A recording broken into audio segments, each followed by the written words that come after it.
ভাইয়া যে প্রশ্নটা করছে এই প্রশ্নটা একদম ভিত্তিহীন, তারপর ওনার একটু রিপ্লাইটা আমার দিয়ে দেওয়া উচিত, যেহেতু এতগুলো ক্যামেরা আছে, অন ক্যামেরা অনেকে লাইভও আছে, এই জিনিসটা অনলাইনে যাবে।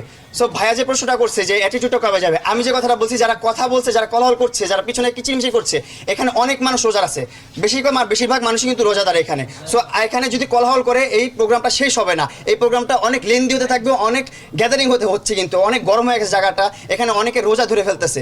সো সবার ভালো চিন্তা ভাবনা করে আমি বলছি, যারা কলহল করছে, যারা উচ্ছৃঙ্খল করছে, তাদেরকে এখান থেকে বের করে দেন, তাদেরকে এখানে রাখা দরকার নেই।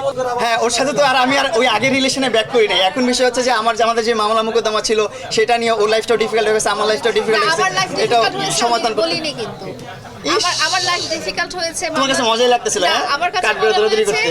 আমি বলি মামলাটা করার আরো একটা কারণ ছিল। আচ্ছা, মামলা সংক্রান্ত কথা না বলি আমরা। হ্যাঁ, কারণ ছিল যে অনেকে আছে যে ভয় পায় যে আমি আদালতে যাব, আমি পুলিশ স্টেশনে যাব, আমি হ্যাসেলের শিকার হব। স্পেশালি মেয়েরা অনেকভাবে অত্যাচারিত হয়, কিন্তু তাদের জন্য আমি এক্সাম্পল হয়ে থাকতে চেয়েছি যে আমি এই তুমি একজন জলজান্ত এক্সাম্পল, যে ভালোবাসা ছাইরা গেলে ব্রেকআপ করলে তারে দর্শন মামলা দিতে হবে, তাই তো?